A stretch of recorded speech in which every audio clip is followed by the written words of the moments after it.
MCL, the word in your home.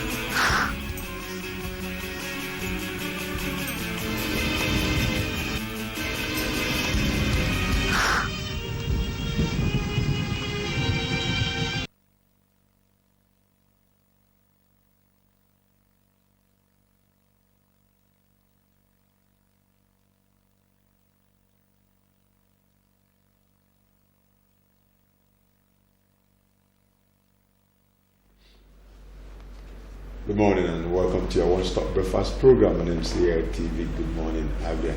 Ojawa is my name. It's the Monday edition of this program. How beautiful the weekend was. Well, for me, and I get for all of us here in the studio, it was a wonderful one. I want to also hope that you had it that same way. All right, seeing Mondays like this, I always tell us we feel refreshed, having rested over the weekend and good to go for the week. Monday, the 29th day of January 2018.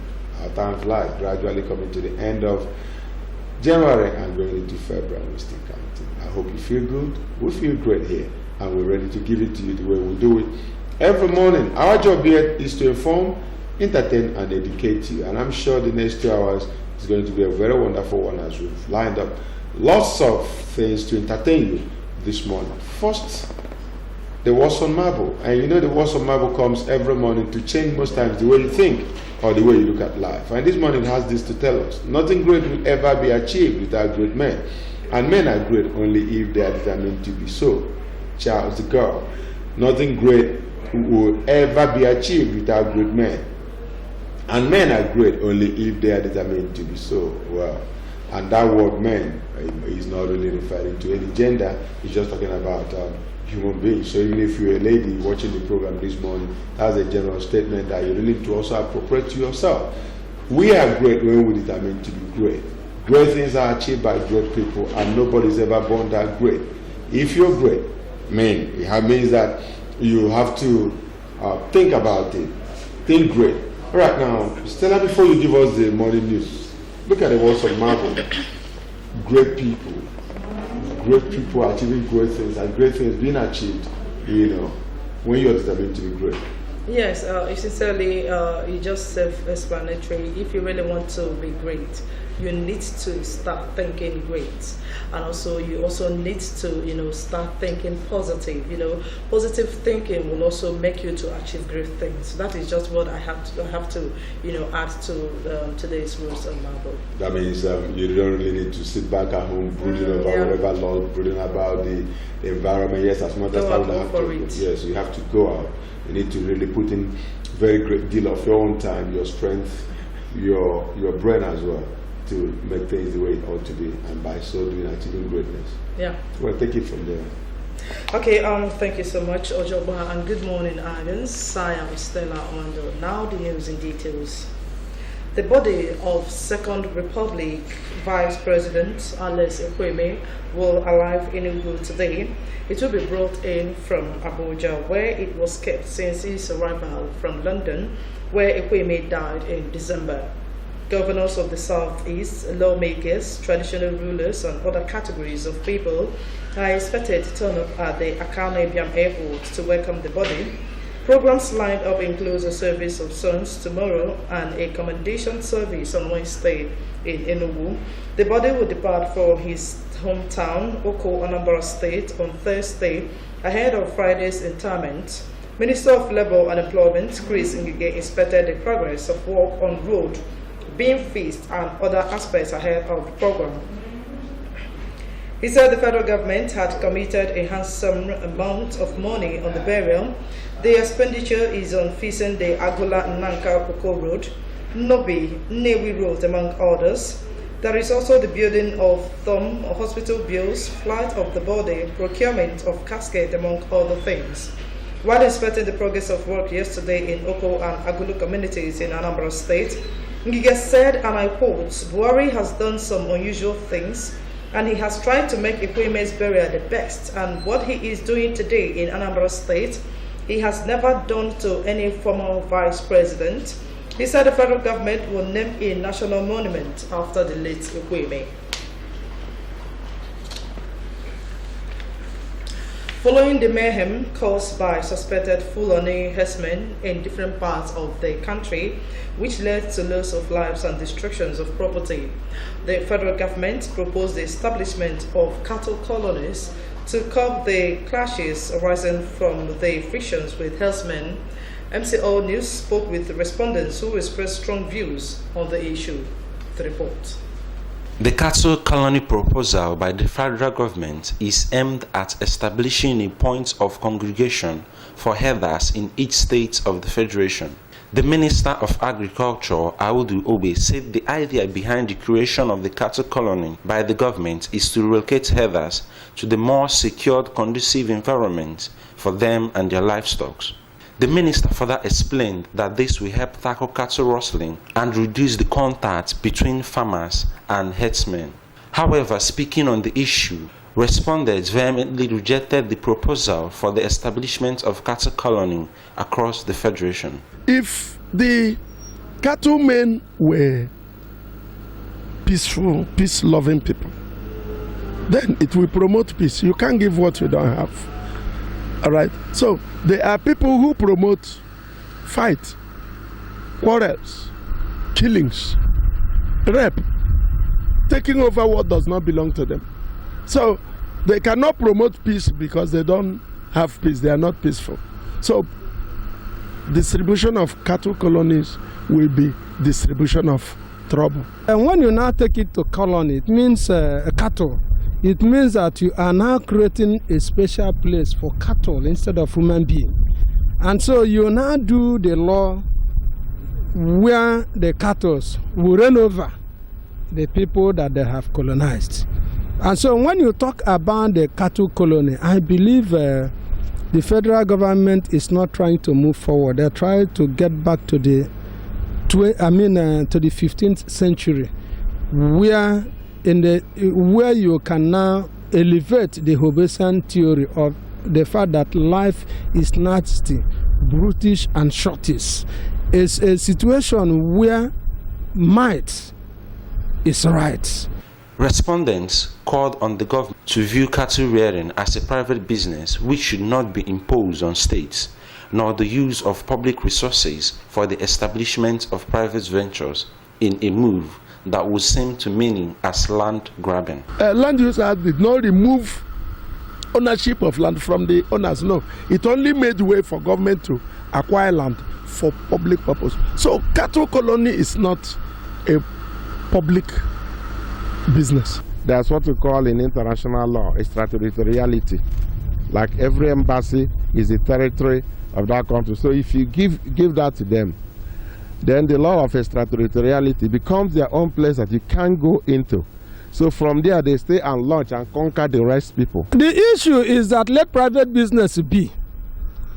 If an Hausa man who is a Nigerian wants to rear cattle in Abia, let him use his money, buy the land.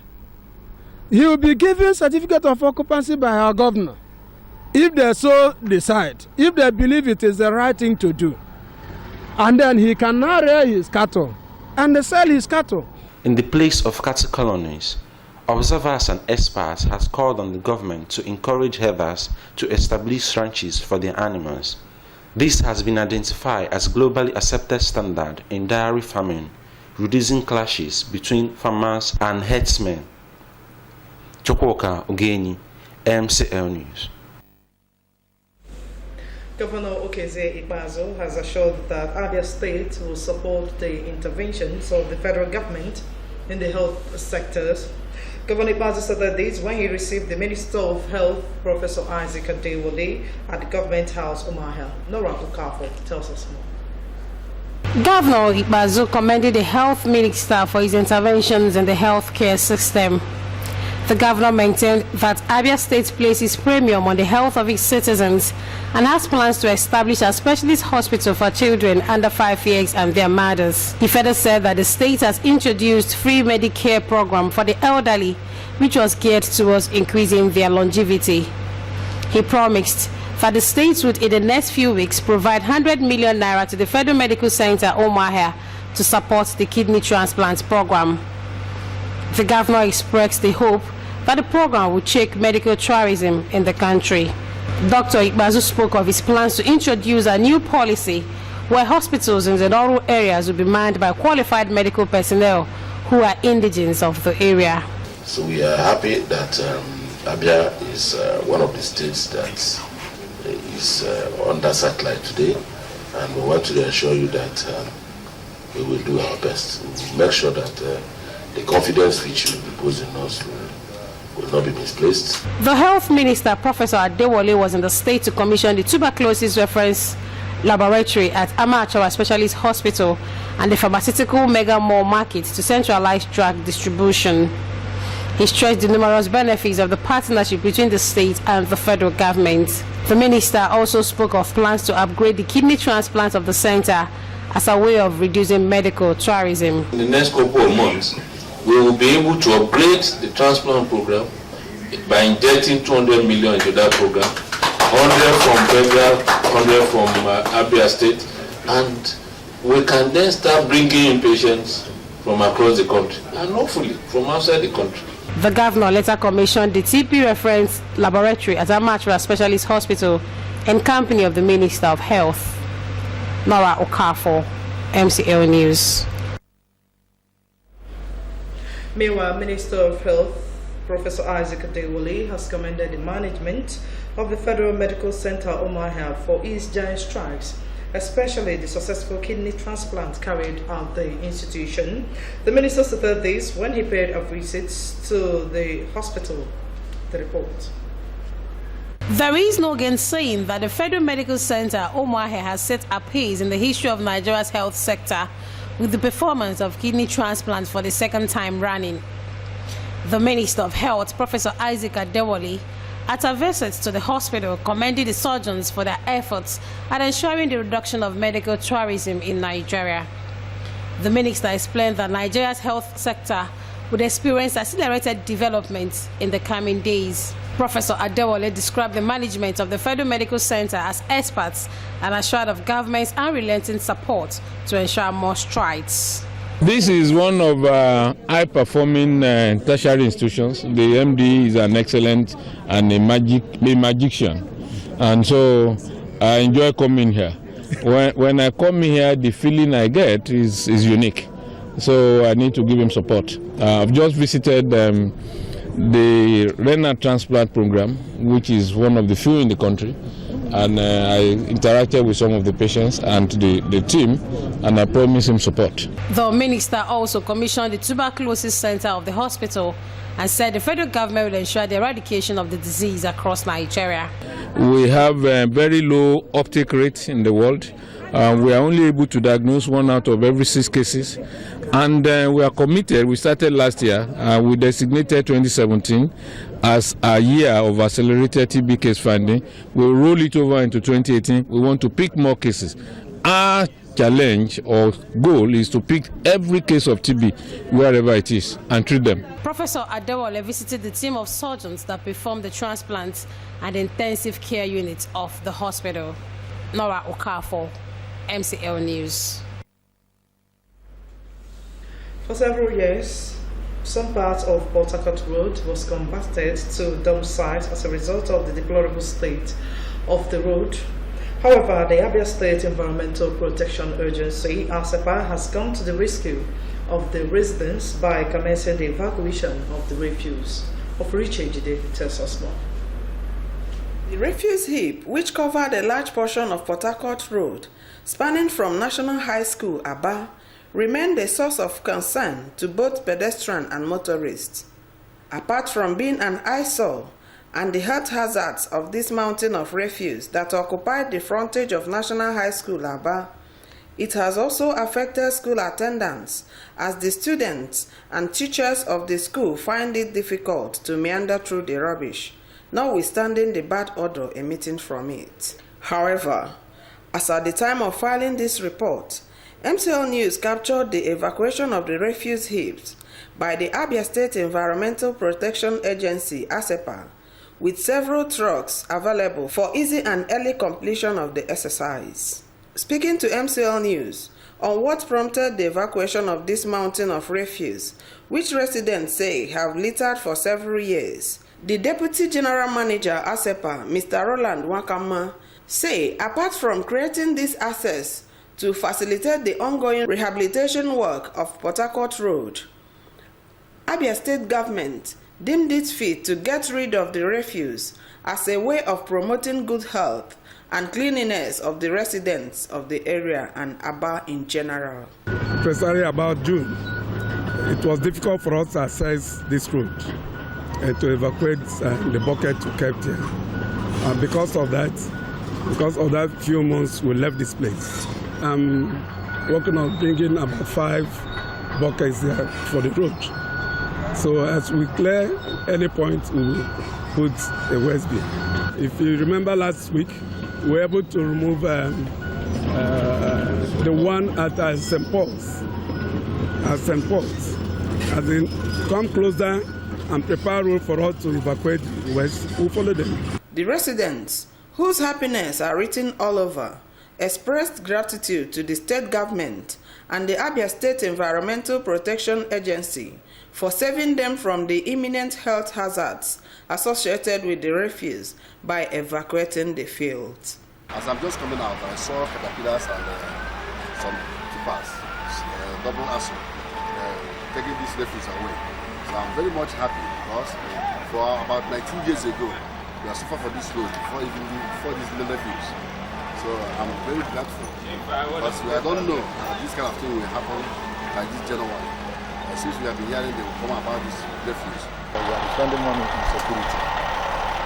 So for those people who like to drop all this refuse, we are spending money and by security to make them not to throw it. But immediately you cannot sleep here. That's one thing. Immediately you see 6 o'clock, you have to go to our class. Before morning, if you can see very well, we have been burning it. And I thank God to think that our government let God bless him, let him finish what is happening. I feel excited because actually this is the time people living around this area will give a sigh of relief because these people have been suffering for quite some time because of this thing people are clearing today. It has strangled a lot of activities here, especially the business activities. Nothing is going on here. A lot of people having their businesses here have been suffering, they have been crying, the family has been crying, they couldn't do anything. But with this exercise being done now, in fact, people are really very happy. In fact, I really admire it because I did not know that such thing like this would take place. My coming out from my gate, which I'm working from National High School, I saw a caterpillar coming and do the work. I said, is it true? Then I came and saw it myself toward my secondary school. So because of this refuse now, make our students not to come to school again. Our school is empty. So I really thank God that the governor came to our aid. And this refuse caused a peak. For us here, we don't have good health, we don't breathe good air. So as the governor see and came in, I really admire it a lot. Others who added their voice advised residents of Aba to imbibe the culture of healthy lifestyle by disposing refuse at designated points, as this will promote good health and friendly environment. If these things are being evacuated continually, it won't have reached to this level. I advise the government, after doing this, let them kind of put in a kind of a good machinery that will be removing this thing here so that it will not continue to pile up again. My advice to the residents is that they should adhere to the government instructions that people should not heap their refuse indiscriminately. There must be a place which the government provide, and they must put in their refuse inside those places. The popular adage that says cleanliness is next to godliness, if applied in Abia City, will go a long way in eradicating menace of filthy environment in Enyimba City. Ofriche Jide, MCL News. The increasing presence of beggars in Abia City and environs has continued to constitute an eyesore and environmental nuisance, accompanied with health hazards to residents and visitors to the Enyimba City. Begging also constitutes economic threats to the society, as they are not economically productive in any way and contribute nothing to the state's and national economy. In this report, Chinyere Chibu takes a look at the menace of beggars in the city. The report. It is a known fact that Abia City is confronted with diverse and complex problems of beggars, as almost all efforts of the past and present administrations in Abia State to rid major roads in Abia City of beggars have defied unknown solutions. The adverse effects of street beggars cannot be overemphasized, as they portray a bad image to strangers as they scavenge for food and beg for alms all over the city. Speaking on the social and economic menace of beggars that cluster the streets of Abia, respondents condemned the influx of these streets in the city and called on the state government to do everything within its limits to get them off the streets, as some of them hide under the guise of begging to carry out nefarious activities, while some are instruments of mischief makers who use them to vandalize public property. I think that if the government should build a rehabilitation center for them, where they gather up all of them and look for people, doctors and nurses that will be attended to them health-wise, and the relief will be supplying to them. The high rate of begging in Abia is quite alarming, and I don't know how a solution can be brought to this in the real sense. The government should try as much as possible to find a place for them.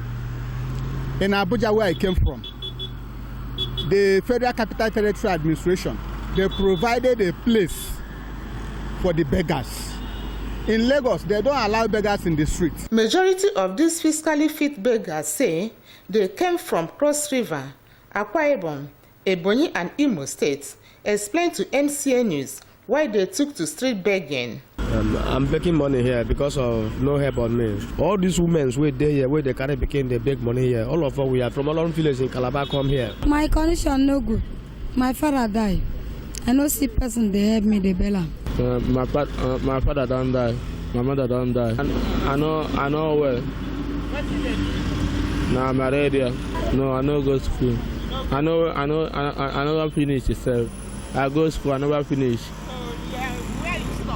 I stopped for just one. Providing solutions on how to curb street begging in the Enyimba City, Head of Department of Social Welfare Development, Abia South Unit, Mrs. Teresa Ebere, enumerated some of the efforts by the state government and private individuals to remove beggars from the streets of Abia.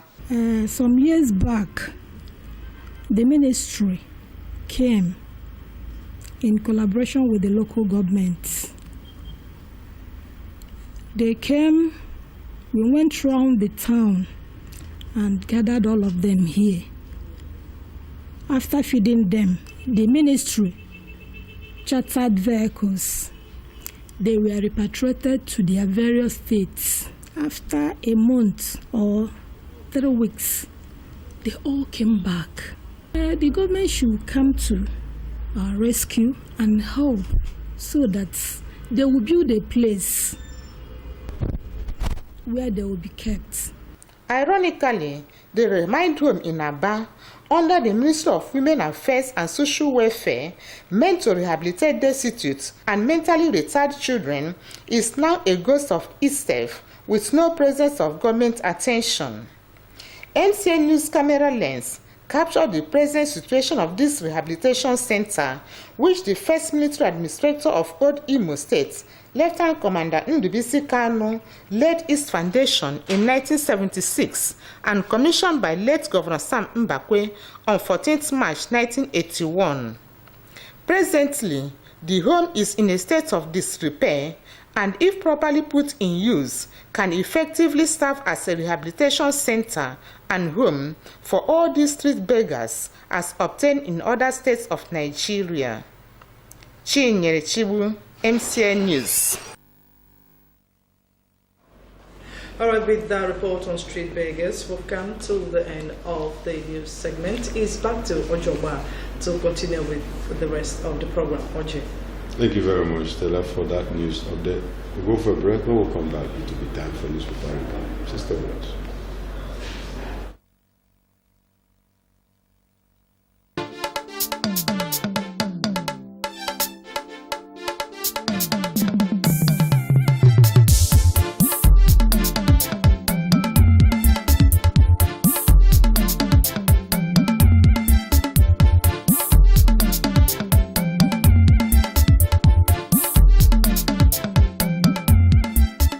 Good morning, Abia, your one-stop breakfast show on TV.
One-stop breakfast show on TV.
Right, you're welcome back. It's time for us to take a look at the papers. This morning we are starting as usual with the Daily Sun.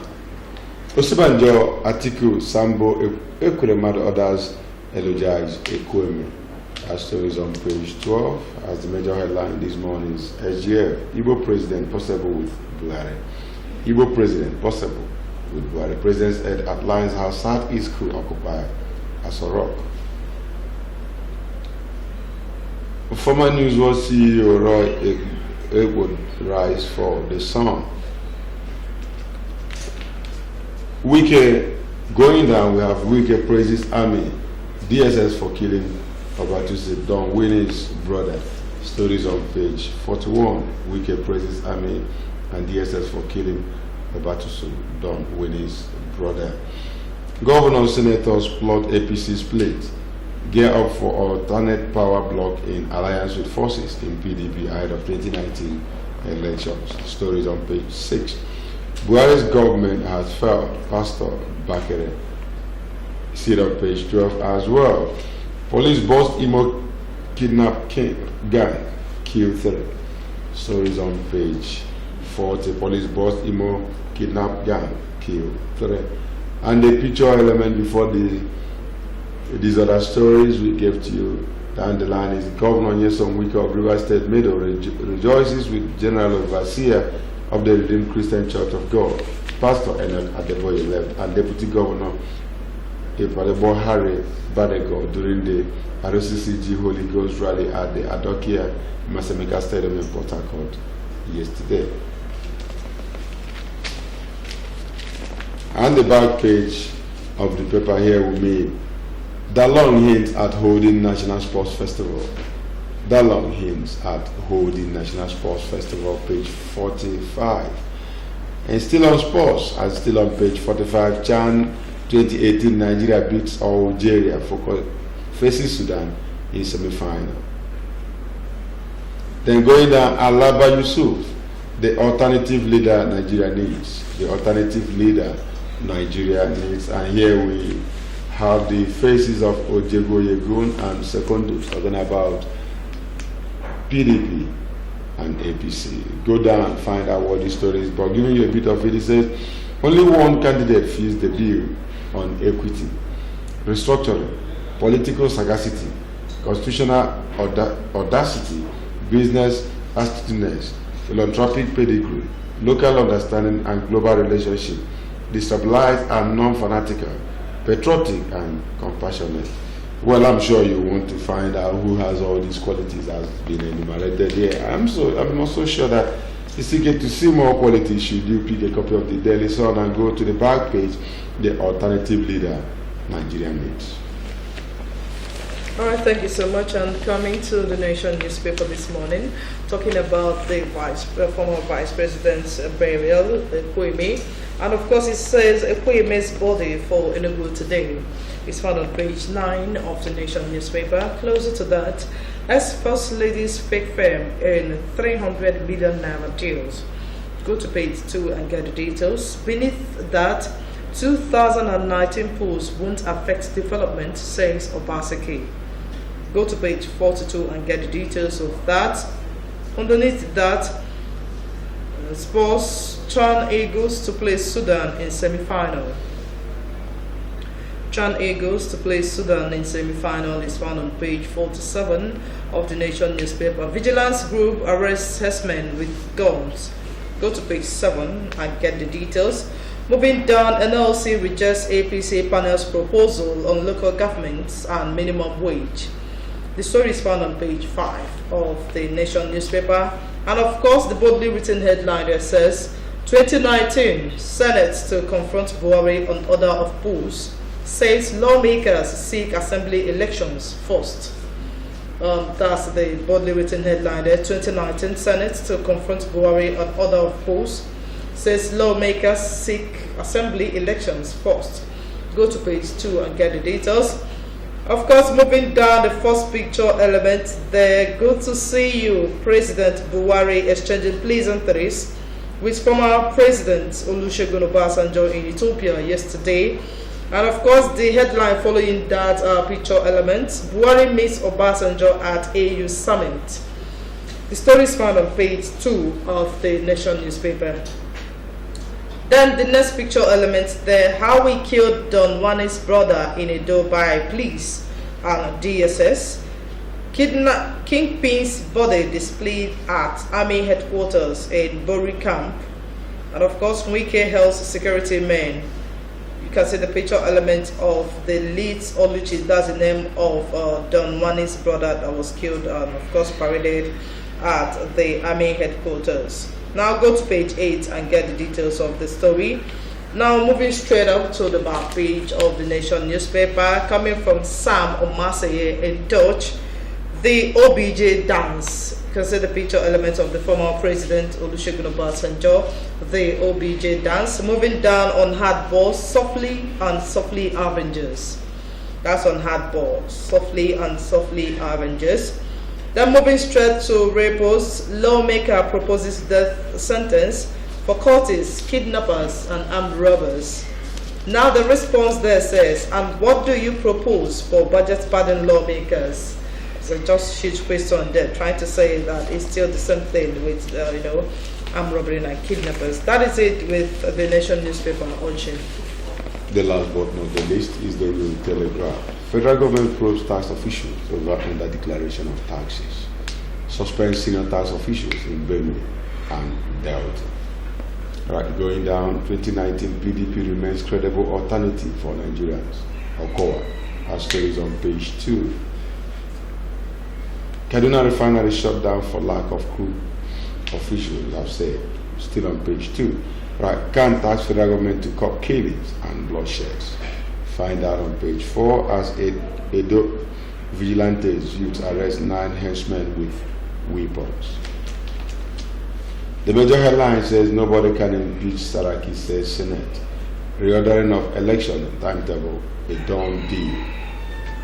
If you read up this story on page 2, as after a later bomb, Buhari OBJ meet in Addis Ababa. Heed my father's advice, Yabo tells President. AGF Buhari second term, best option for Igbo presidency. Well, alright, a bit of health tip here. It says, old toys damage children's health. Old toys damage children's health. Okay, the picture element we have is that of President Muhammadu Buhari left with former President Olusegun Obasanjo at the opening ceremony of the 30th Ordinary Session of Assembly of Heads of State and Government of African Union in Ethiopia. This was yesterday. And also you have Buhari's friends turn foes. Buhari's friends turn foes. You have this story on page 11 and 13. Straight to the back page of the paper, and we meet on Marble. Yes, on Marble this morning says the reason there are so few female politicians is that it is too much trouble to put makeup on 2 faces. The reason there are so few female politicians is that it is too much trouble to put up makeup on 2 faces. I guess you know what that means, and it's coming from Murphy, talking about the harmful and politics. All right. Ehichoye Ozomon, Obasanjo's letter of righteous indignation. Read it up on page 14. Then we move on to guest columnist. Olorowatomi Akeredolu says, strategic leadership, my political experience. So, strategic leadership, my political experience. And he gives just a bit of this very article. He says, the political terrain in Nigeria is not that predictable. Hope stands on quick sands. The passion to serve the people sustains hope in the tantalizing expectation of actualizing one's aspirations. All right, moving on, we meet High Chief. Well, running on going back on cattle colonies. No going back on cattle colonies, federal government. So it is now do or die. So it is now do or die. No going back on cattle colonies. Well, we'll keep watching, and hopefully we'll be able to get to an end to all these crises that has bedeviled our nation. What tip of the iceberg we do here every morning. Stella, looking at all the stories, the same, I think it's only the Sun that did not print the little picture of pleasantries, changing pleasantries between the president and of course the former president of Olusegun Obasanjo. What you mean? Well, it could have meant anything. This could mean anything. well, I'm also sure that even your worst enemy, you don't fight when you meet in the public. You don't just come out and begin to exchange blows in a garden because you're enemy. Somehow you try to still cover it. But I don't also think that anything about enemy in this. This is the former president. Yeah, let's not say it and say there is a rift between them. There is no. It's just a simple advice to the president, coming from the former president with his, experience in leadership. Well, I also don't think that there is even anything to it. It's just about it's about governance. Yeah. Let me even tell you that in government, a very good government is one that is very responsive to the people. That's a good government. Anybody can make suggestions. And somebody did say sometimes that his best friends in government, or when it comes to governance, are his critics. When you open yourself to criticisms, it gives you hope. It gives you that insight into what people think. But when you have people, a whole lot of people around at all times telling you you're doing well, yes, call them whatever name you want. But they keep telling you you're good, you're doing it right. Now you don't really have to panic. Nothing here, nothing there. Yeah, you seem to be failing in all ramifications. Definitely, you will lose it. Yeah. You will lose it because they wouldn't give you the picture of what the people expect. Yeah, you wouldn't really be able to get it the way it ought to be. But here is a situation where if I tell you the truth, no matter how bitter it feels, you walk towards it. You walk towards it. It gives hope to the country, and that's why they keep saying that the beauty of democracy is in opposition. Yeah, it's in opposition. When you have a strong opposition, it pushes you on your toes at all times. You don't just come out and begin to do things anyhow. You don't just get up in the morning, take a decision, and say you must do it. Okay, just like what we have here. It may be a comic stop. People may look at it as being, from that very angle. But it's a serious story as well. He says it's also what the news is saying. No going back on cattle colonies. The government have come out to say this, and it's now simply say so. It's now do or die. Now, you don't tell me that the government that is responsive to the people sees the people say we don't need this. You're trying to impose it on them. Come to even think of it. You're talking of the interest of the nation. And when you talk of the interest of the nation, no one side should supersede the other. Because I have not even sure, I have not seen a situation where in a street everybody behaves the same way. We don't live the same way. That's why sometimes people you see build their house and fence it. Still, and I'm on my own. Okay, so when you talk about all these interests, you should be conscious enough to begin to listen to voice of reasoning and act along the path of advice by most of these people that say we don't need it. We don't need them. Yeah. Yes. Anyway, what I want to add to that is that just like what you said, that they can't impose these cattle colonies. There is need for the government to put their ears down and listen to the masses. These are the people that elected them there for positive change, and you don't expect them to accept whatever order or whatever thing you're coming to impose on them. By the way, there's a question that people have not answered. I've had people, ask these questions. I've seen it on TV. I've seen it on the pages of newspapers, but nobody have come out to answer the question. Is cattle business government business? No, it's a private business. Then if it's a private business, is it not supposed to be handled like a private business? If I want to do my private business and I think I want to come to you, if you say no, then I don't come to you. No. You talk about business. If you're like the people from the southeast, they go to other places. You buy land, and if they sell to you, fine. But you don't just build anyhow. Even when you buy this land, the government still comes out to tell you, we don't want market in these areas. And you have them demolished, and you can't do anything about it. You're into hotel business. You go to Abuja, you bought a land, you build hotel there, and they will now come out to tell you it's an illegal construction. You're not supposed to build it on this very track. Then they pull it down. And you're saying you're talking of cattle colony, and you want to acquire people's land, and they say we don't need it. And you're still forcing it on them, thinking that it's a national interest. What is national interest about cattle colonies? I have asked this question. People have asked this question. Then we need to answer this question so that we really know where we are going. Is it part of government's business? Is it what the government should be so much interested in? This question is that you've been asking, and of course a lot of people have been asking in social media and of course on television.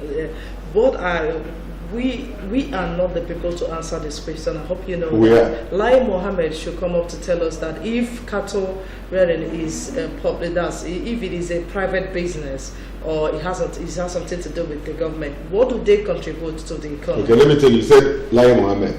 That's not what I'm not even going to look at it from that angle, because when the chiefs are down, you will see these people. Let me tell you this. You come to my village. I have a land I inherited from my parents, or probably I bought it. Mm-hmm. We all bought these things, or we inherited it. Yeah. And suddenly, government comes to tell me that my land should be taken over by cattle rearers as part of cattle, colony. Think about, and you're telling me who will not answer it. I will answer you. I will tell you it's my land. It's not your land. In the first place, it's my land. That's what I'm saying. We've answered it. We said that cattle rearing is a private business.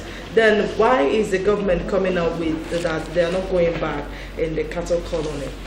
It's just like if you look at what happened in the early days of this very nation, where barracks were chosen, at the instance of government, especially the military government as it were then. Now, when they want to choose or take a place as a barracks, they consider so many things. They will also consider, even then, they consider also having space for cattle rearing inside the barracks. I said inside the barracks, go check it out, it's there. Now, there's one in our area, and if you see the land space they occupy, part of that land is used for grazing. And these people have protection, because each time they get there, they get into that very barrack, and they do whatever they want to do. And these things are what we say is not good. How many of the barracks do you see where people build shops and then they do people from the east, they are businessmen and women. Now, how many of the barracks have they given to these people and said, okay, start your business here, or just unattended, nobody will ask you anything, just go there, do what you want to do? These are things we've not taken time to consider, but they are there. I just hope that with time we'll be able to get it right and make sure that this nation will be a better one. See so much, and there's this very one. It says, Wike praises Army DSS for killing Obatusi, Don Wayne's brother. After all their coming judgment, and now he's there.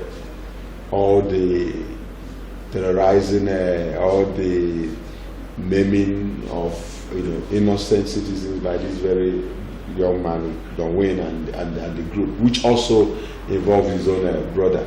You can imagine that. You're very notorious, and you decided to bring in your brother. It becomes a family business. No. But I will also say kudos to the police and of course to the DSS who actually killed these kingpins, this kidnap kingpin, and of course displayed his body at the army headquarters in Borikam. It's a kudos to them. And just like we will always say, if the police actually want to work, they do their work. So we also want to use this avenue, just like they've done here, to keep doing it, to fish out these terrorists. One person. Been terrorizing so many. Is it not an insult on our security apparatus or our security system? To celebrate one person that you got one person over millions of them out there terrorizing the people. You killed one person and you are rejoicing over celebrating it. Whereas we still have henchmen everywhere, attacking farmers and killing people, and you're celebrating the death of one person in one remote in one part of the nation.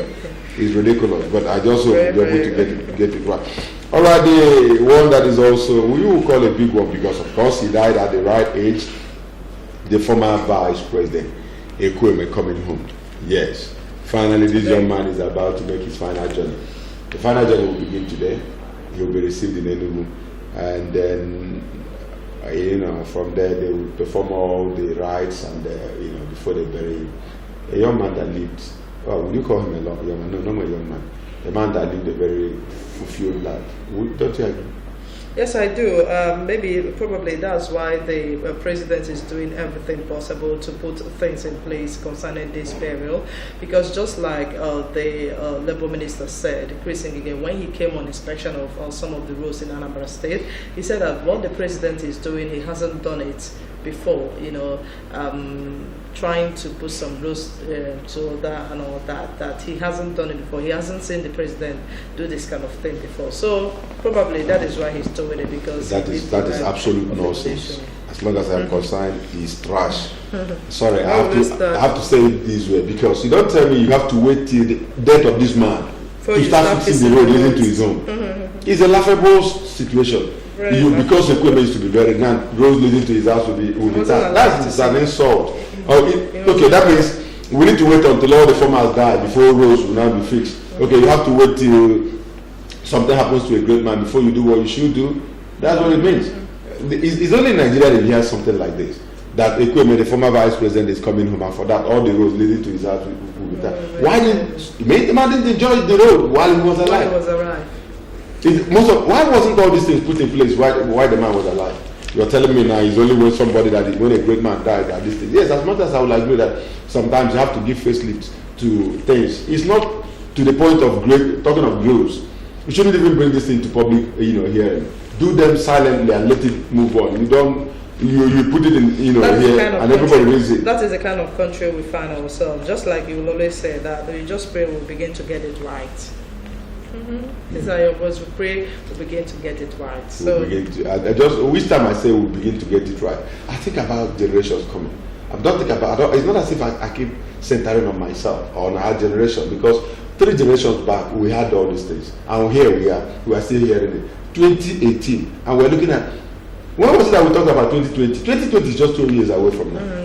When you would have ended hunger, poverty, and everything. But it's still staring us hard in the face. And it gets heavier by the day. And here is equipment coming home. And here we are being told that there's a lot of facelift, even roads leading to his house is being tied. And the Minister of Labour is coming out to tell us that Mr. President has never done a thing like this before. This is the first time he's doing something like this to a vice president. It's laughable. Let's just pray we'll begin to get it right, don't you?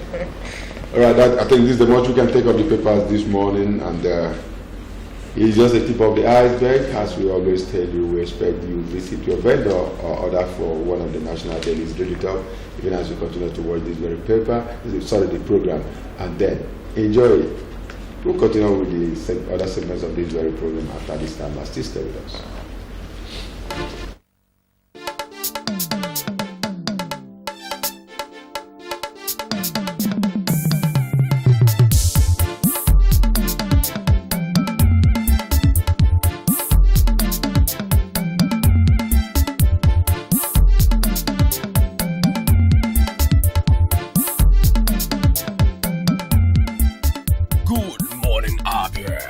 Stop breakfast show on TV.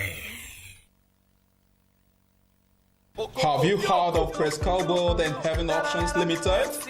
Prescal is the home of the red image right here in Abia. Why go to Lagos or Port Harcourt for your direct image jobs? Come to Prescal World and Heaven's Options, located at number 145 Azikiwe Road, Abia, for perfect cover page, journals, magazines, brochures, and flyers. We also offer printing services in digital flex and billboard, window graphics, posters, stickers, heat transfers, ID cards, complimentary cards, monogram, and car branding. Heaven Options offer you entertainment services like event management, ambulance services with well-dignified undertakers. We can also boast of 3 months ordinary program in computer training, 6 months certificate in computer training, and 1 year advanced certificate in computer training. Why not visit Prescal and experience that quality jobs? For inquiries, call 080-33-22-6115, 070-40-24-7196, 070-84-69-8165.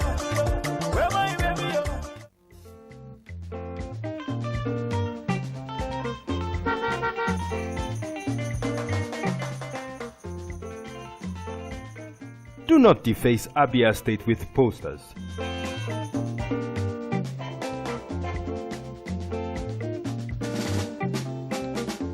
Do not defecate on our streets.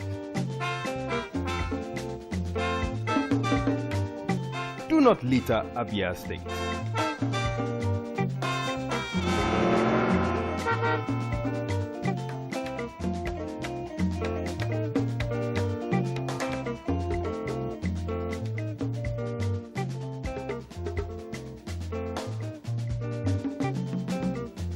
My brothers, I say wetin man go do for this world where people no go talk.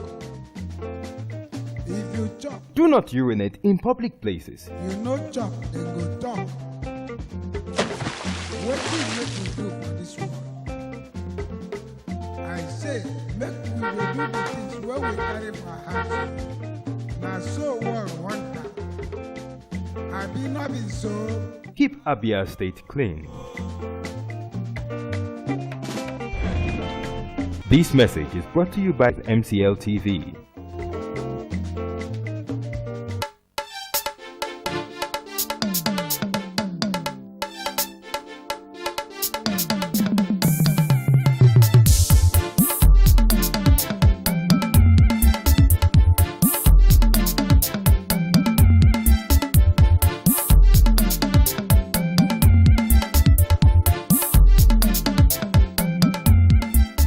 Good morning, Abia. Your one-stop breakfast show on TV.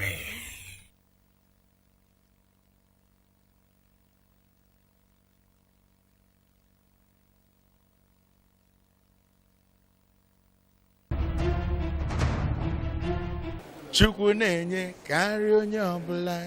Chukwu na-enye ka nri onye ọbụla. Ọ na-enye ka ndị ọrụ bekee na-eri ikpege n'ọnwa n'ọnwa. Ọ na-enye o, ọ na-enye o, ọ na-enye o. Hello, my name is Buchi. Keep watching MCL TV and don't go away. Aye, God has given you victory. Aye, He has given you victory. Aye, God has given you victory. Aye, He has given you victory. What's up, people? It's your boy E-Ben, ministering to God's children, and you're watching MCL TV. Don't touch that dive. Peace. I love you. MCL, the word in your home.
One-stop breakfast show on TV.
of resisting tyranny and oppression. This was demonstrated in 1929 when Aba women took to the streets to protest one of the obnoxious policies of the colonial master. They said no to the imposition of tax on women. This was the Aba women demonstration, which happened 14 years after the amalgamation of Northern and Southern Protectorate by Lord Lugard. The action of the women who at that time had no access to Western education but knew their rights might have laid a foundation for the never say die spirit of Aba people. The founder of Onhazun was Azun, who was said to be a hunter. According to history, Azun and his brother Aba migrated from Umunoha in Isialangwa North local government area. Azun had a large family of 12 children, while Aba had 7 children.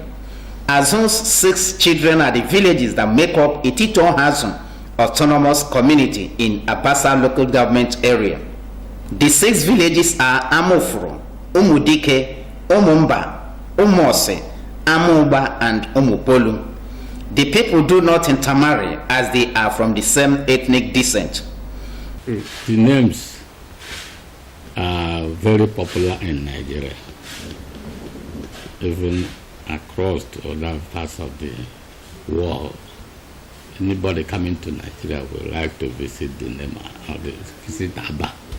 Aba had 7 children. We have Izuku Aba, we have Oboda, we have Buku, we have Mokoji, we have Asopacha, we have Ososo, which is today Ososo and Eziama. If you count, it's 7 villages. Now today, Ososo and Eziama is in Aba North.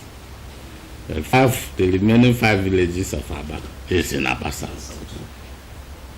I have said it that Onhas have 12 ancient males. So I've named them to include Ndiogoro, Amofo, Umumba, Umabai,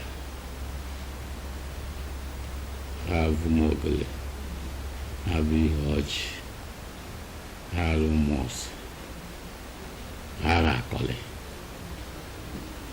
have Eluonhas and Ebeluonhas,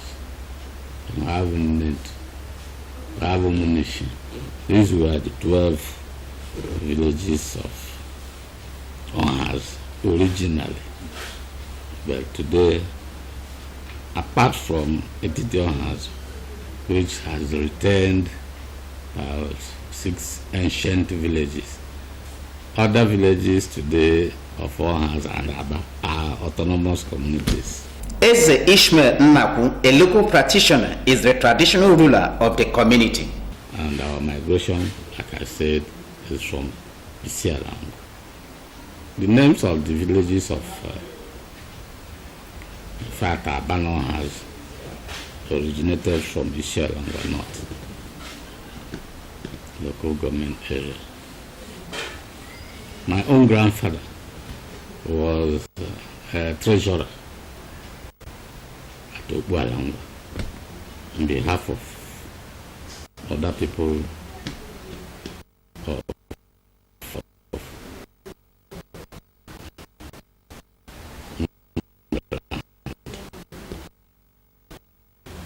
all that people were doing was at Ogbualanga.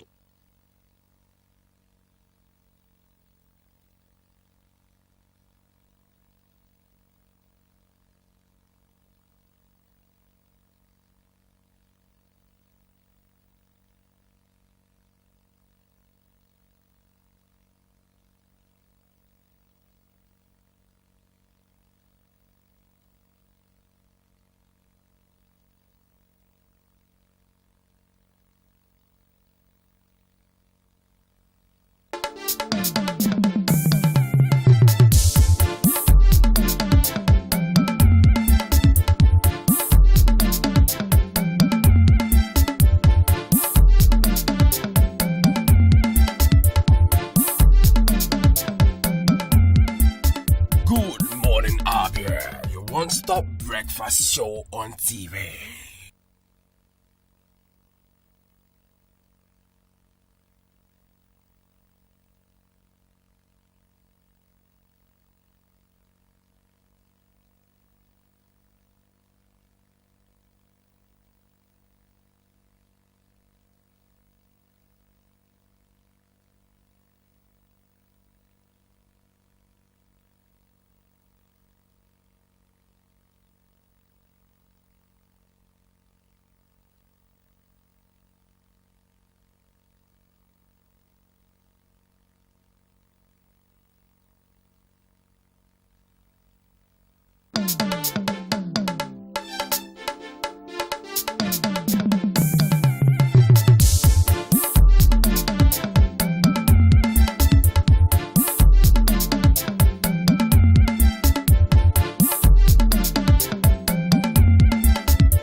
Good morning, Abia, your one-stop breakfast show on TV.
They have to be gainfully employed. But it's most unfortunate that unemployment has remained a source of worry to both the youths in Abia and the country as a whole.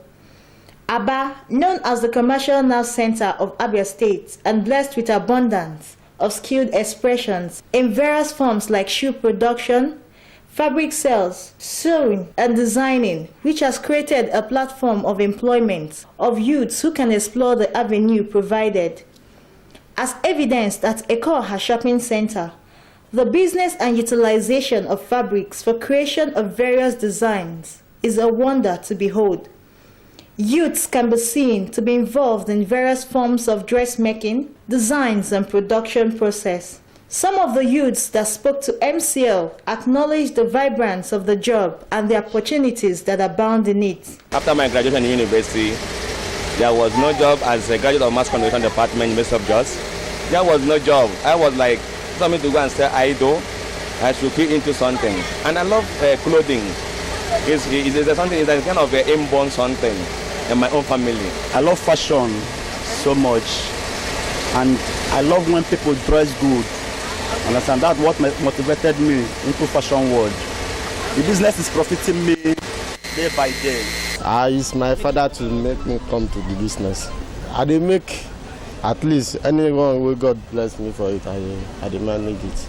Okay. Actually, it was my mom that motivated me in the first place. So when I was coming up, I had this zeal for fashion and designing. Then she now encouraged me and sponsored me, and I went into it. There is nothing as good as being self-reliant. It's very, very productive.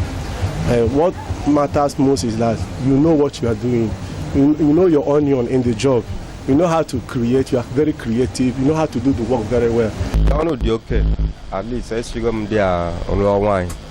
Let feed my family. Let make other things. So they all know the okay. One important aspect of this job is that the qualification criterion does not necessarily hinge on academic qualification, but on the physical ability of a person to learn the rudiments and the application of the knowledge acquired from the learning. The respondents gave vivid accounts of their views and opinions on the art of fashion designing as an employment avenue. These graduate at home listeners to start from somewhere, either from clothing or from any other area of life. But I advise you, clothing doesn't take much capital from you to start a business. That's why you have to go into clothing.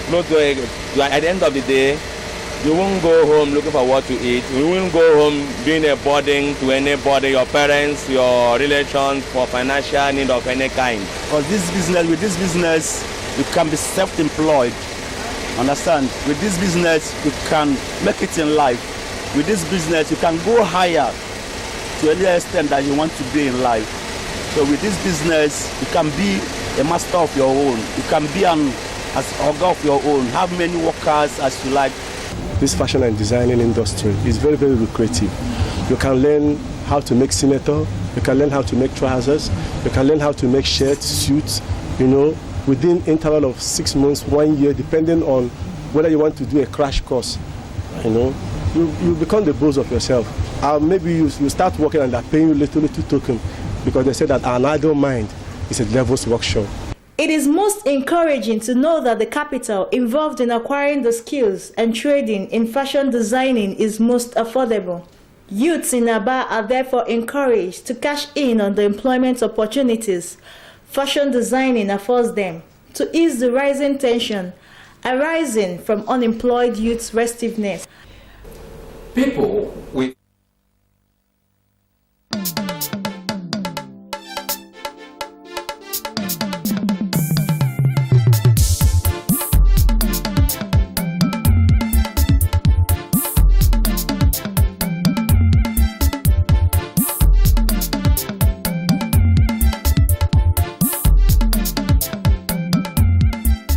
Good Morning Abia, your one-stop breakfast show on TV.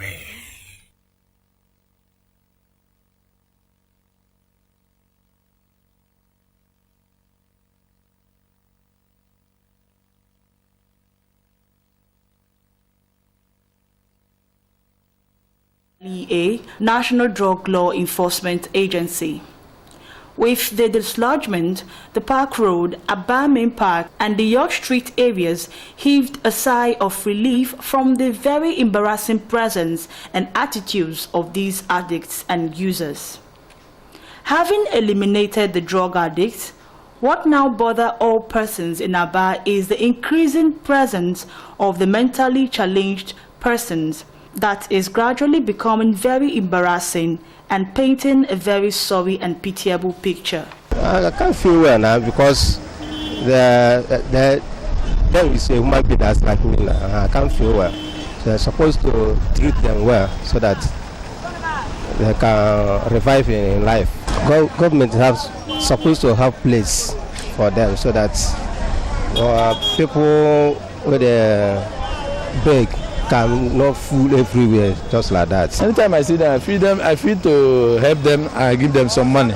Sometimes whenever I saw them, they disturb and they make everywhere rampant for the country. They have to carry them and put them somewhere. Well, ndị ara na ndị na-arịọ arịrịọ kwesịrị ka gọọmenti ndị na-achị anyị lebara ha anya. O kwesịrị ka ọ wụdata na ewepụtara ha ebe ha ga-anọ. Then nkwanye ike make a provision otu a ga-esi na-efi ndị dị otu a ahụtara ha ha agwa ndị a na-ekwu okwu ndị ụwa na-atụ n'ọnụ ha ka a kpọrọ ndị ụwa na-atụ n'ọnụ and otu a kpọrọ ha ndị ụwa na-atụ n'ọnụ o kwesịrị gọọmenti kwesịrị na map out ebere ego a ga-eji na-elekọta ha provide ara ha ebe obibi nke ha gara anọ na ya. It's a very bad scenario to see them around the street, especially along that Bata. It's not good to see especially people that come to visit Aba. It's not good for other foreigners to see, to witness. Government should find a place for them, or ensure government to find a place to locate them. Presence of these deranged people As a result and a means to survive, the deranged people now resort to begging for alms from passerbys, and because of their mental state of mind, end up embarrassing and to some extent harassing the people we should not be. Residents bemoan the very pitiable sight of this set of human beings and appeal to government to at least secure a remedy to resettle them and rid the people of the embarrassment and harassment they pose to people. If the government is to be seen to be most proactive, then the need to build rehabilitation centers for this set of humans must become important, as it will place the state at a high pedestal.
One-stop breakfast show on TV.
We, the makers of this movie, are 9 women from the Niger Delta.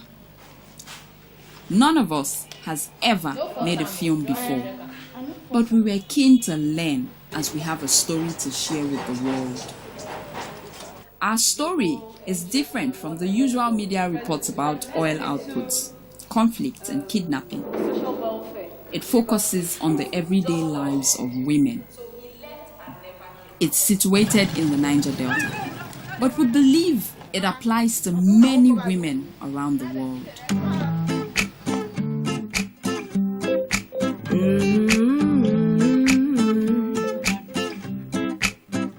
No, no, no, no.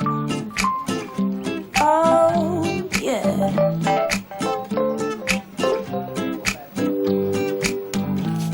I'm in chains, you're in chains too. Our uniforms and you are uniforms too. I'm a prisoner, you're a prisoner too, Mr. Jailer. Oh, I have fears, you have fears too. I'll die, but you said we'll die too. Life is beautiful, don't you think so too, Mr. Jailer? I'm talking to you, Jailer. Stop calling me a prisoner.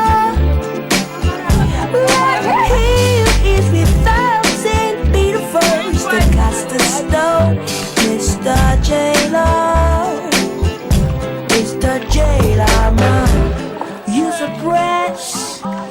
know my strategies. You oppress, borrow every part of me. What you don't know, you're a victim to Mr. J-Law. Oh, you don't care about my point of view. If I die, another will work for you.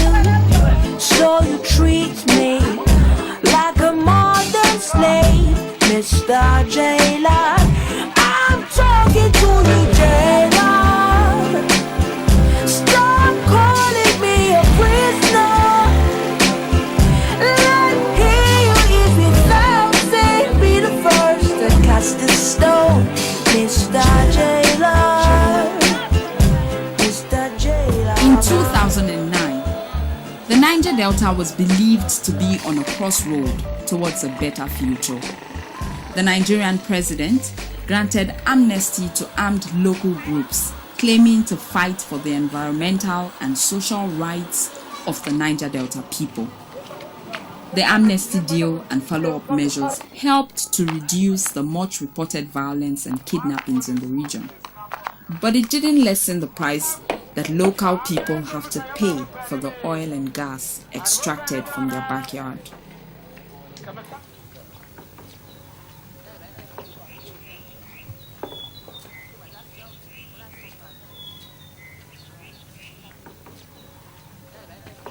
The oil don't spoil everything for us.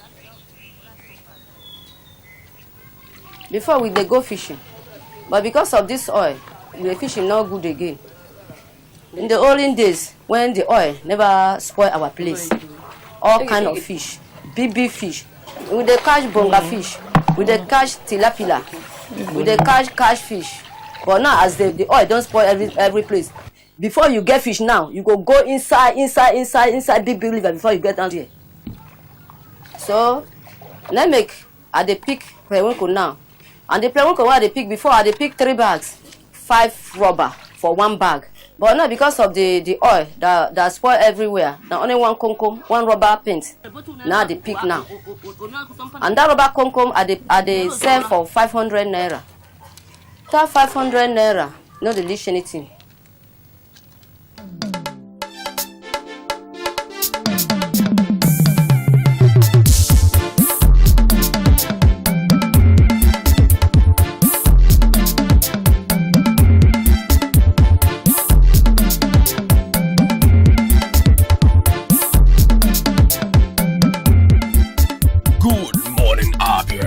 One-stop breakfast show on TV.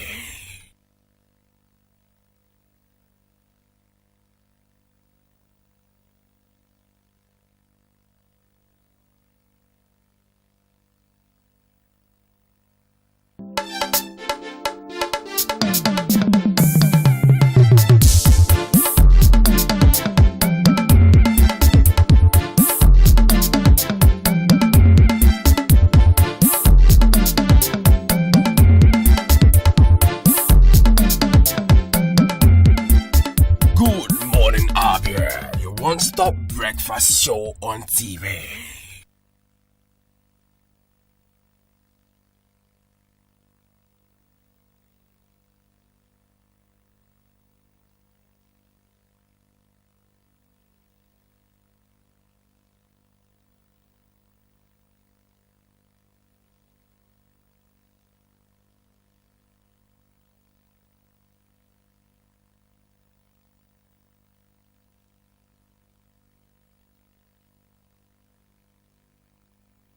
Right, you're welcome back. It's still your one-stop breakfast program on MCL TV. Good morning, Abia. Welcoming you to our discussion segment this morning. All right, we started a series last week, actually Saturday last week, talking about the suspension of the Chief Judge of Abia State. And then we've tried to look at if it's right or wrong. Do the state have the right, even the State House of Assembly, along with the governor, do they have the right to suspend the Chief Judge of the state? What does the Constitution say about it? Well, Barrister S.A. Duru is in the studio. Good to have you, sir, this morning. Thank you, Mr. Moderator. Good morning, viewers. Eusebio, aka Substance, is also in the studio. Good to have you, sir. Thank you. Thank you, viewers. And then Sir Moses Obona is also with us in the studio this morning. Good morning, Abians. Good morning, Arch. All right, it's good to have the three of you here. Now, good enough, we have two lawyers and a spokesperson of the people talking about somebody of the press. Now, Eusebio, we're also going to let us know what he thinks about this. But let me start with S.A. Duru. Pastor Duru, sir, does the Constitution give rights to the state through the governor or the House of Assembly to suspend the chief judge of the state? By the way, how does it come about? Who appoints the chief judge? And to what extent does the person have control over the chief judge? And to tally who should discipline the chief judge? The appointment of the chief judge, discipline, promotion, payments, and other things is taken care of by the NJC, Nigerian Judicial Council, NJC. To appoint a chief judge or a judge of a high court, the state government have to shortlist the names of those whom it wants to appoint as judges, and forward those names to NJC, who will now interview them, check whether they are qualified, and then recommend for their appointment or not. Then the governor will now appoint them. Then their discipline and promotion can be seen at section 292 of the 1999 Constitution. For the CJ, the judiciary is the third estate within a democratic dispensation like a federation like Nigeria. We have the executive, we have the legislature, and the judiciary. But the way things are managed, that's why we're saying that we don't have independence of the judiciary as a third estate, as it ought to be under a federation. Because the relationship between the federating units and the federation is that of independence and coordination. But that is not there. As earlier envisaged by Baron de Montesquieu, who taught the theory of separation of power. The same theory is not followed. Like in Nigeria, everything is ad hoc, aberration of what is the normal. The judiciary is supposed to be independent, provided for from the consolidated fund of Nigeria, and then appointment and promotion allowed to govern itself, to pay itself, manage itself, and then it is only then that the judiciary can be truly independent and be able to deliver its function, qualitative justice, within a democratic dispensation. In fact, look at a country like Kenya. It is the judiciary that calls the shot. They declared a fully conducted presidential election not avoided. In other words, you're saying that the NJC has the sole right to... It is the NJC that disciplines the chief judge. Now, if there is a complaint against the NJC, it can be commenced against the CJ through a petition to the NJC. The NJC will inquire into that petition, give the CJ opportunity to respond to these allegations, and then make a finding. When they make an administrative finding or directing, finding a prima facie case against the CJ. All right, now let's listen to this, gentlemen, so that we'll be able to establish this case. On Thursday, 25th of January 2018, the then Chief Judge of Abia State, well, we use the word then now here, Justice Teresa Ozokwe, summoned the meeting of all workers of the State House of Yes, it happened. the State High Court complex along Ikotebele Road, Omaya. All the staff arrived for the meeting, and while waiting for the Chief Judge, the sacked court registrar, Mrs. Elizabeth Apuyi-Uchiku, was sacked as a magistrate and removed as court registrar by the State Judicial Service Commission for falsifying her age.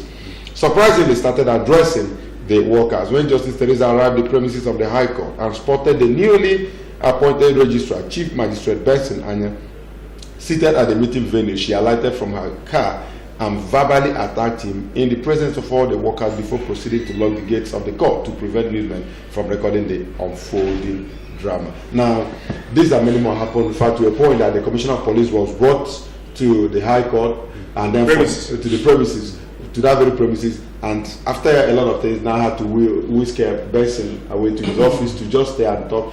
We also learned that the the chief judge or the lady there, as it were, had to also, when after she was, pressured to now go to that office and all the rest of all that happened, then at the end, this issue was taken to the House of Assembly. The important thing is that the House of Assembly, what did they do? They now, when the members of the Abia State House of Assembly got wind of the disgraceful conduct of the then chief judge, as reported by various online news media outlets, they convened the next morning and deliberated on the petition against her from the Global Center for Peace and Justice and decided to pass a resolution suspending her as chief judge of the state and gave her 7 days to clear her name from the 38 allegations of gross misconduct bordering on acts unbecoming of a state chief judge and financial impropriety. When the resolution was communicated to the governor, Ikpazu invited the next judge in rank, Justice Obisike Oji, and the Solicitor General of the state administered the necessary oath on him as acting chief judge of the state. Mr. Moses, with this act, or whatever that transpired, as I have read, and also many more, is it enough for the state house to summon such meeting? Do they have the rights? Nigeria is not a banana kingdom. It's a nation that is controlled by a well-written constitution that stipulates how these arms of government can be checkmated. They can checkmate themselves in what, according to my senior, called the checks and the balances. The Constitution is very clear. It says... Which section of the Constitution? Section 292. 292. I said it earlier here. It says a judicial officer shall not be removed from his office or appointment before his age or retirement, except in the following circumstances. I don't want to go about in the case of the Chief Justice of Nigeria. Let us go direct to where this matter is concerned. Yes. In the case of Chief Judge of a state, Grand Cadi, or a Sharia court, or a Sharia court of appeal, or president of customary court of appeal, a state customary court of appeal of a state by the governor can be removed by the governor. Did he say that? I read it out very well the way he said. That's what I'm reading now. By the governor, acting on address supported by 2/3 majority of the State House of Assembly. This is the language of the Constitution. And if this is what the Constitution says, what the State House of Assembly did and what the governor did is in line with the Constitution of this country. Remember, when it comes to that, Did he say that NJC should be consulted? There is no NJC here now. I have read it out. It says he or she shall be suspended or removed by the governor, supported by 2/3 majority of decision of the State House of Assembly. It is here. Without showing any misconduct or any denigration of duty See, or failure to exercise one's function. It says an address. No. By the, there has to be reason for the removal. You see now. You can't just remove a person like that. That is what you have read it out. What constitutes misconduct? You see, when we talk about misconduct, it's a very, very serious and ambiguous gross misconduct.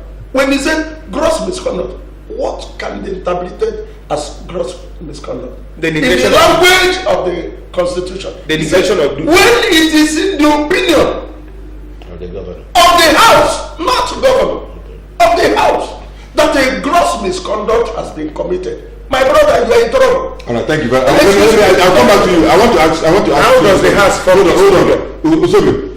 Now, he said when the members of the House of Assembly got wind of the disgraceful conduct of the then Chief Justice, as reported by various online news media. That is hearsay. Various online. As a media person, is it enough to judge somebody in the statute of justice as And you report to get I'm not asking you. I'm not addressing you. So that you don't mislead him. I'm not addressing you. No, he's not a young man. He's a press person that should also know his. Very accomplished person. Now, Uslobio, you have something. Are you supposed to investigate it or take it just because you had it in the news? What do you think about it? Because he said the very next day they had to convene a meeting. Immediately. They convened a meeting and started addressing it without investigation. The question comes. An online medium wrote something. You've not investigated whether it is true or false. That's number one. Secondly, if you are to do an investigation, after the investigation, there must be room for fair hearing. You must call the other party to make a representation to what you are now asking. You understand what I'm saying? So you don't just say because the news carried it. This is one of the problems we're having in Nigeria. You find out a lot of prosecution is done on the front page of newspapers, like the EFCC is doing all over the place. You are fighting corruption on the front pages of newspapers. No one, not even one person has been prosecuted and convicted. You understand what I'm saying? Not even one person. But they will say, hey, carry 30 billion, it's on the pages of papers. You have condemned him and all that. So that is wrong. Okay, it's wrong. Now, let me come back to you. I want to ask you, from this very same report, now he says the next morning, I want you to go back to what he answered, that the next morning, the House had to convene a meeting based on what they read online. And then they convened the meeting the next morning and deliberated on the petition against her from the Global Center for Peace and Justice and decided to pass a resolution suspending her as chief judge of the state and gave her 7 days to clear her name from the 38 allegations of gross misconduct bordering on acts unbecoming of a state chief judge and financial impropriety. I want to ask you, please, sir, the next morning, I'm using the word, now is it, what does the constitution also say how long that could happen or how the person will also... I did not say it here. All right, now it could happen 1 hour, it could be another 1 hour. Excuse me. Go ahead. You see, when you are discussing an issue bordering on individuals' rights, you don't get emotional. You don't attach sentiment to it. You read strictly what the Constitution says. You have read out a very gory situation that when the chief judge drove into the premises of the High Court, he cited the newly appointed CR. No, it wasn't a newly appointed. Cited a suspended. No. The person was that was the problem. I was there at the premises. Right. You read it out there. Okay, go ahead. When he cited Aguanya, the person that was addressing was the suspended CR. She never attacked the woman. Mrs. Apiu. She never bothered about her. It was the Anya. What we are saying, I was saying, that what we are doing is unbecoming of your status, both of you. This is the chief judge. This is the chief registrar. Remember that when Apiu was suspended, the matter went to court. And the court decided upon it. The chief judge never went on appeal. The chief judge never filed a stay of execution, which the Constitution, which the law avails her. She rather resorted to self-help, ordering his orderlies to beat up the CR publicly. No, the court reinstated Apiu as the registrar. Is that what you're saying? No. The court decided upon it and they sustained the removal of Apiu. Apiu never went on appeal. Apiu never filed a stay of execution. When the governor appointed, when the CR was appointed, judicially appointed, he went to take over his office. The chief judge ordered his, remember we don't have a disease, ordered his orderlies to drag the CR with his legs hanging from the upstairs down in the public glare of everybody. That happened first. That day, on that Friday, when he also spotted the same Benson, he attacked him verbally, called him all sorts of names. In the glare of all the staff, all the workers of judiciary that had hitherto been summoned to converge at the premises. By my brother, I was there. It is a gross misconduct. It is an act that defecated the sanctity of judiciary. It is an act any well-meaning body and government will condemn. And I want to tell you, she has not been removed. She is just suspended so that the House of Assembly will now look into the allegations. If she had been removed from the office, and that is where everybody will say there was no fair trial. A period of 7 days has been given to her to come and declare her names. Now, if they didn't suspend her, but well, they suspended her. They've not removed her. That's what they said. They did not remove her from the office. No. They suspended her. Now, I'm saying, do they have the right? If they have the right, they can also go to the point of removing her completely from the office with two-third majority. Okay, now he has read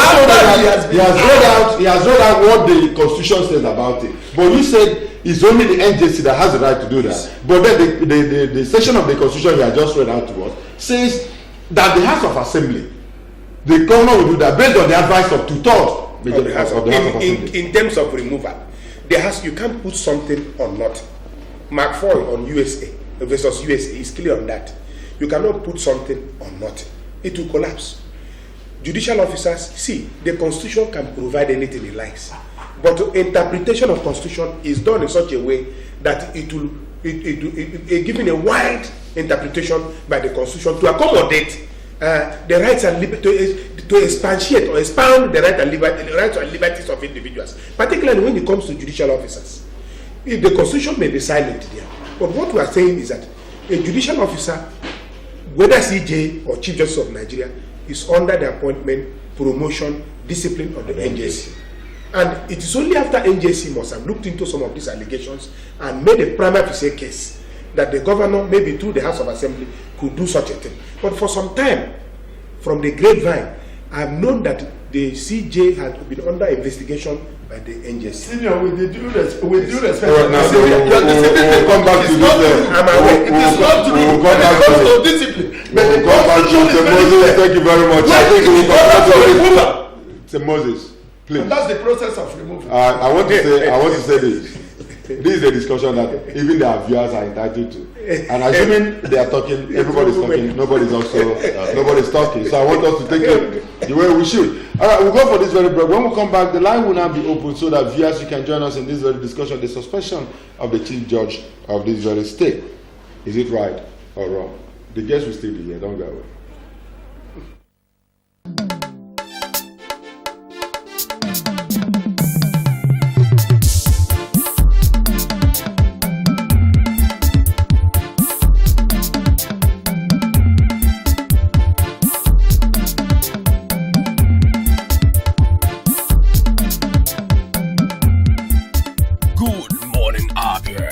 One-stop breakfast show on TV.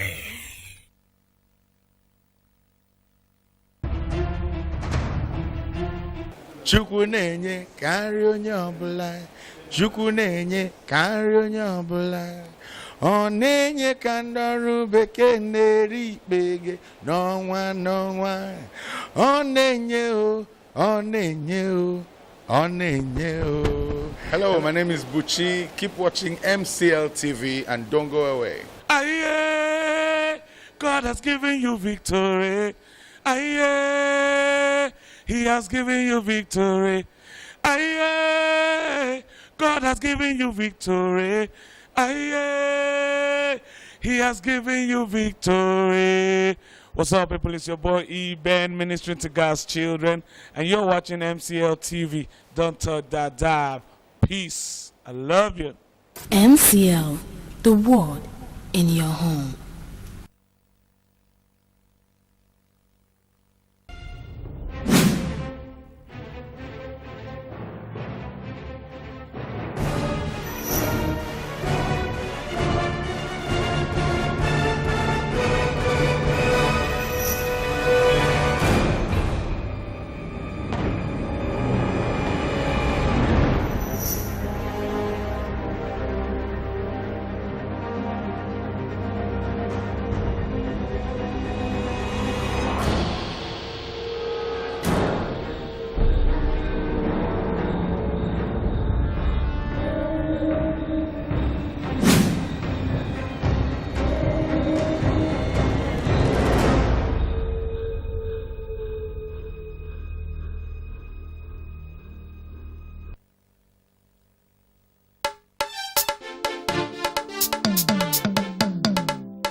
one-stop breakfast show on TV.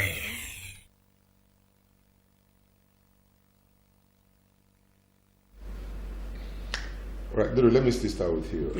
Viewers, welcome back. The line is now open. Can join us. Let's have what you think about this issue, the suspension of the Chief Justice of Abia State. Now, before we went on that very well, I tried to establish that point that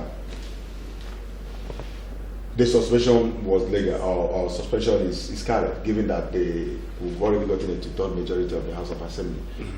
But in the Constitution, it also said that the NJC will be the NJC discipline, appointment, promotion, removal. What did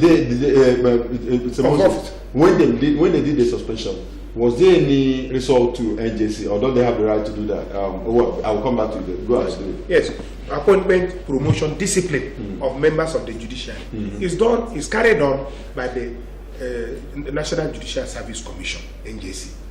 Now, for some time, I've heard that the CJ, this started as a wrangling between the CJ of Abia State and the Attorney General, Chief Ume. Then there was a petition written against the CJ to the NJC regarding his collection of money, apparently to put in order her staff quarters, and also not being able to pack into the staff quarter and still coming to office from Aba. So that investigation was ongoing. Then there is this meddling by the Attorney General with the composition and working of the Abia State Civil Service Commission, Judicial Service Commission. So they said that Judicial Service Commission was sacked without its completion of its tenure as required by the Constitution. So there were two parallel Abia State Judicial Service Commission. One under the endorsement of the CJ, and the other one appointed by the Attorney General. So these are the underlying factors that ultimately culminated in this suspension of the CJ. My take is that constitutionally, a constitution can commence and end a particular section or provision with two sentences, but the life of law has not been logic, it has been experience. In fact, it is the judges that put life into the dead letters of a statute. So this is the nature of the judicial process. Constitution is supposed to be given a wide interpretation to give life and meaning to what otherwise is a dead letter of a constitution. So what is the practice? What is the procedure? A person to be suspended has to be found to be unworthy to occupy the position of a chief judge of a state. Now, Moses, before I come to you, that has not been done. Before I'll come to you right away. Now, Moses, after the House of Assembly may have passed the vote, in fact, are they supposed to suspend before investigation, or should it be investigation before suspension? You see, this is a very common thing in administration.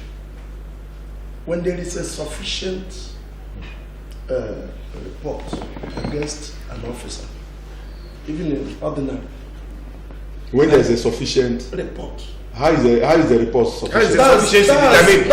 There is a petition that carries weight of a kind of gross misconduct that is written against any officer, not limiting it to judicial officer. What they do is to set up a disciplinary committee, suspend that person so that he does not meddle with the information while the investigation and the trial is going on. Was there during the period of suspension? Was there a disciplinary committee here? During the period of suspension, you will now look at the allegations against you. You come before the disciplinary committee or whatever committee the Constitution stipulates. In this case, the State House of Assembly, who are supposed to look. You will remember that if you want to impeach the government, it is also the State House of Assembly. So it is a way of checkmating these two arms of government. Okay, when you have a substantial, what we are saying is the content of the petition It's not what we have come here to look at. We are looking at the procedure of the suspension. Is it constitutional or not? Not what is contained in the petition. It is within these 7 days that has been given to her that the State House of Assembly will now call her. She will state her own side. The petitioners will state their own side. If there is sufficient evidence of gross misconduct, that is when the agency will now be informed of what is the findings of the State House of Assembly. So the agency should not even be informed that they want to suspend. The Constitution says when there is a two-third. They didn't mention agency. Okay, let me ask you this. You said when there is a substantial, you said evidence. Yes, let me use your word. You said substantial report. Yes. Now, when he said, look at this thing. He said, as the public, okay, now, when the members of House of Assembly got winds of the disgraceful conduct not of to got winds, acting on a petition written coming. by State House. I'm coming. I want to read it out. You don't say got wind as if they were acting on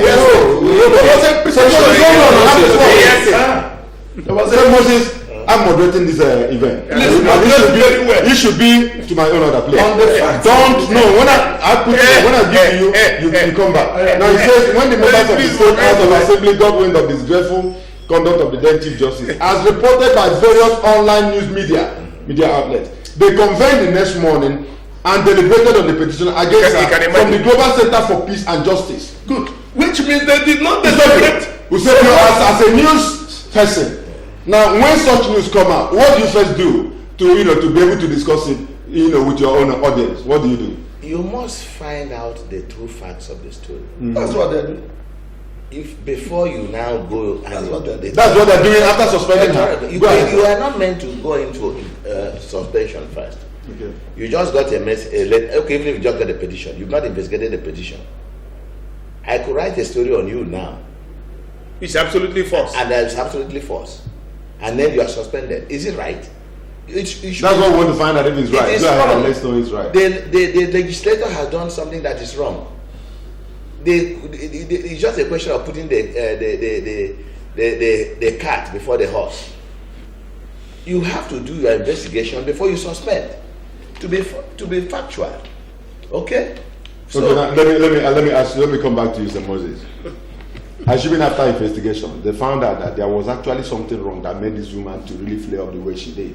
And they reinstated her, they removed the suspension. Once the suspension is lifted, I mean, what has the Constitution done? Has the Constitution really acted the way it ought to act? Or have few people made mistake in interpreting the law? People.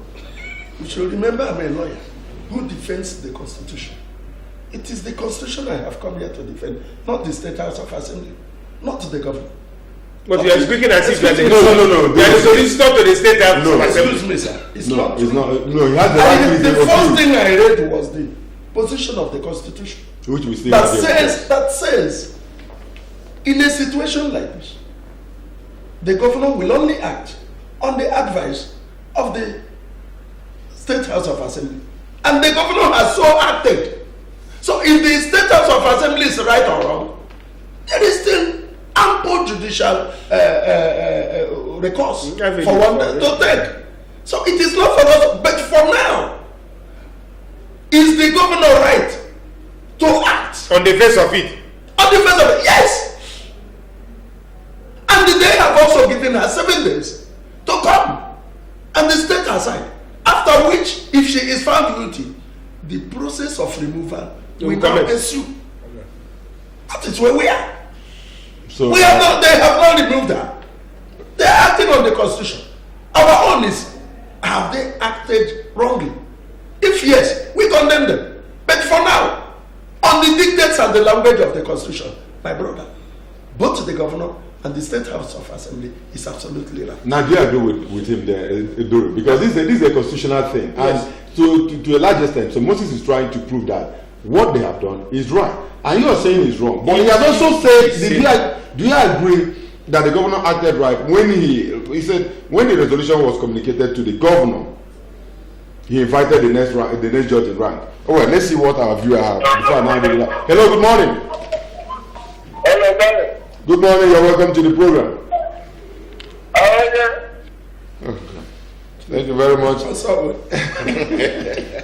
You've all had it. Well, this is MCL. If you're going to call in, we're discussing the suspension of the Chief Judge of Abia State, and it would be nice for us to hear your own views on this, please.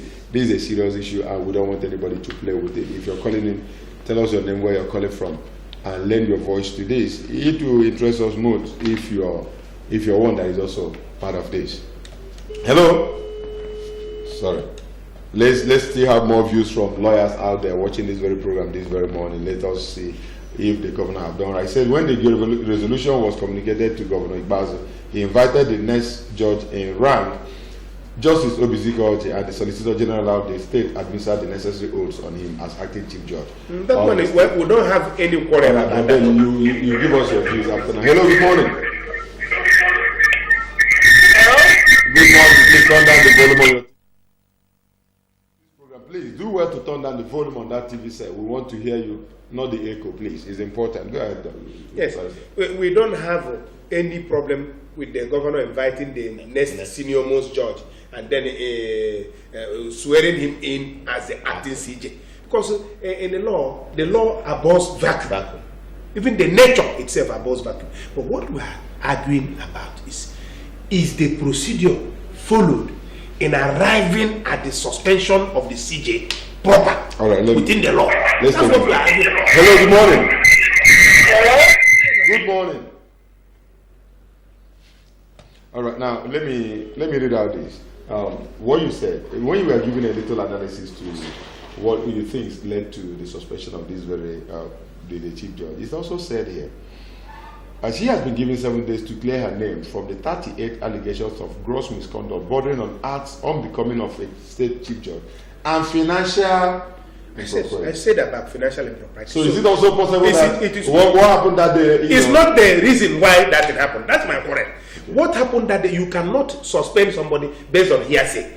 There has been underlying factors that have been going on between the CJ and the Attorney General. Most of that fact has gone to NJC. NJC has investigated. We don't know what is their recommendation. And there has been financial allegations of financial impropriety levied against the CJ, which have not been proved, which is still ongoing. There is also an allegation that he flooded the judiciary with overstaff. He overstaffed the judiciary, and so many other things, a whole lot of things. And to now end it in this way is setting a dangerous precedent. It could be anybody tomorrow. Right? The reason why we insist in civil societies that things that are done are properly done is that it could have been anybody, and in that case, it would be a disaster. And the very idea of justice is rooted in confidence. Nobody should have confidence. A very good idea of justice is rooted in confidence. It's rooted in confidence. That proper things should be done properly. And we are saying even the judiciary has the hope of the common man. Whatever is worth doing is worth doing well. All right, let's go. Let me come back to you, Sobio. Now look at this as it has to do with public view of the judiciary. You're a public person that interacts with the people at all times. Look at the minds of the people, and as it has to do with the government. We are going. We don't have time anymore. I just have to give you 1 minute to do that. Every one of us just over 1 minute. Yeah, look at it. It gives a very bad image. Okay. Especially now, there's supposed to be separation of powers. Okay? Mm-hmm. The executive, the legislature, the judiciary. Now, but then, whatever has happened, if something has happened, if it's properly investigated before doing suspension and all that, it's in right form. But when it is done muchu way and all that kind of thing, it's not the right thing to do. You just had hearsay. No, you must investigate first before you go into. You have information officers attached to the governor, yes, to the judges, and even the Attorney General that would have also been given information as to whatever it is that has been happening. Now, Moses, to be able to end this thing and to make sure that the confidence of the ordinary man is restored in the judiciary. Now, tell us just in 1 minute what all these things are about. What is that? The chief judge. The chief judge has not been removed. Yes. That's a fact. The only process that is on now is the process for the removal of it's ongoing. Judge. It's ongoing. So, if the House, in their own opinion, feels that the first thing to do is by suspending, you remember that when there is a lacuna in the Constitution, you read in something. But yes, judicial interpretation. You read in something to to bring up the spirit of the actual the fathers, the founding fathers. So if the spirit is to make a thorough investigation, to come out with a thorough, a well thought out decision, and the House feels that that can only be achieved by putting aside the Chief Judge in the manner they did by way of suspension, following the Constitution, acting in the powers given to them by the Constitution, advising the governor based on the powers given to them by the Constitution. My brother, it is not wrong. Right. But if they had removed her in this way, the language mushi mushi would have come in. Right, and then we see people like us will fight against it. Now, Duru, let me have your last word on this. What is worth doing is worth doing well. We know that the CJ, even as a judge here in Abia Judicial Division, she has some temperamental volatility, and she is temperamentally volatile. Particularly if she feels she's canvassing for things she has faith in. But that should not transmit or transmute into gross misconduct or conduct unbecoming of a CJ as to amount or give the government the basis to have suspended her. Proper things should have been done. When she fought in the public? She's not a gladiator. Yes, she's not a gladiator. She didn't fight. There's no evidence that she fought anybody. And her clothes were intact. She wasn't. The clothes were not. That shouldn't have formed the basis of coming up with a kangaroo suit, which is not empirically verifiable within the contextual. You don't suspend people based on hearsay. It's not. You suspend people on facts which are amenable to empirical verifications. Is it possible? Let me ask you this question, Drew. Just one sentence. Yes. Is it possible that the whole House of Assembly hated this man, hated this chief judge, and wanted him out? Decisions are not taken based on hatred most times. Decisions are taken based on government policy. Thank you very much. Let us go ahead to end this very program. Maybe we'll continue it some other time. This is an issue that I'm sure we've not seen the end. More will still come out because the chief judge is just on suspension, and who knows, maybe tomorrow she may be recalled, and then life continues. Thank you very much, Barrister Moses Abuna, for coming on the program. Thank you. I'm sure one of these days we'll have time to slug it out in the court and see how it goes. No, I'm happy that she can challenge the suspension and even dismiss her. Well, thank you very much, Eusebio, aka Substance, for coming on the program. Thank you very much. Continue to do your job and informing the people. Social conscience. Thank you very much, and I also have to thank you, Barrister Eseduru, for always finding time to be with us. In spite of your time. Well, we thank God. Thank you, sir, for the opportunity given. It's my pleasure. Thank you very much. And viewers must also say a million thanks to you for finding time to be with us. And I apologize to all those of you that we could not take your calls. Time really did not allow us to do that. Maybe we'll have time to do that again tomorrow, same time, same station. I want you to go out there and be a good Nigerian. Let's love ourselves. Good. Thank you very much. Bye-bye.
MCL, the word in your home.